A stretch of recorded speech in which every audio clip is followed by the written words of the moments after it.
দুর্মূল্যের বাজারে নাজেহাল নিম্ন আয়ের মানুষ সহনীয় দামে পণ্য কেনার আকুতি জানালেন অন্তর্বর্তীকালীন সরকারের কাছে। আর সিন্ডিকেট, কারসাজি, চাঁদাবাজি মুক্ত বাজার ব্যবস্থা করার দাবি জানালেন তারা। মইনুল হাসানের রিপোর্টে বিস্তারিত।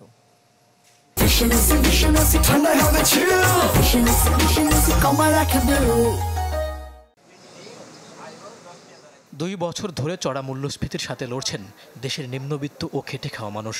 এমন অবস্থায় কোটা নিয়ে আন্দোলনের 36 দিনের মাথায় পতন ঘটে শেখ হাসিনা সরকারের 15 বছরের শাসনামল। নতুন অন্তর্বর্তীকালীন সরকারের কাছে তাই কি প্রত্যাশা খেটে খাওয়া মানুষের? 2 যুগের বেশি সময় ধরে রাজধানীতে ছাতা মেরামতের কাজ করেন 50 বশির উদ্দিন। উচ্চ মূল্যের বাজারে নুন আনতে পান্তা ফুরোয় দশা তার। সংসার চালাতে হিমশিম বশিরের পাতে জোটে না মাছ মাংস, খেতে পারেন না ভালো মন্দ। নতুন সরকারের কাছে তাই দাবি খেয়ে পরে বেঁচে থাকার। আমার আশা থাকবে যে সরকারের যেন কাম করে একটু কম দামে খাওয়াই হবে, তাহলে তো আমরা 22 টাকা যে কাম করি এই কাম তো আর আমরা যাই একটা মাছ কিনতে পারব না। একটা তরকারি কিনলে 1 কেজি আলুর দামে 80 টাকা 70 টাকা, আমরা কি কিনে খাবো? ফুটপাতের ক্ষুদ্র ফল ব্যবসায়ী ইয়ামিনের দাবিও অভিন্ন। টিকে থাকার লড়াইয়ে নিত্যপণ্যের দামটা চান হাতের নাগালে। আর চাঁদাবাজি বন্ধ করার অনুরোধও ছিল তার কণ্ঠে। সরকার যেই আসুক যাতে চাঁদা না থাকে সেটা সিস্টেম যেন করে।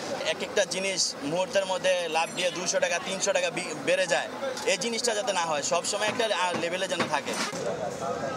সরকারের কাছে কি দাবি দেওয়া থাকবে নিত্যপণ্যের দাম নিয়ে?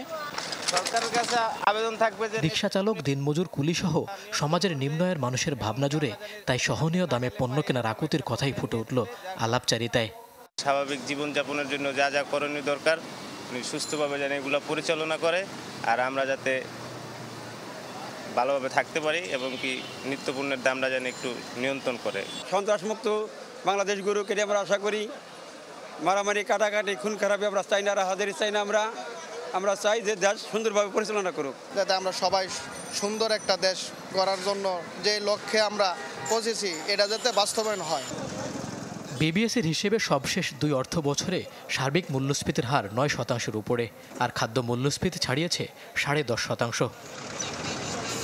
মইনুল হাসান, চ্যানেল 24, ঢাকা।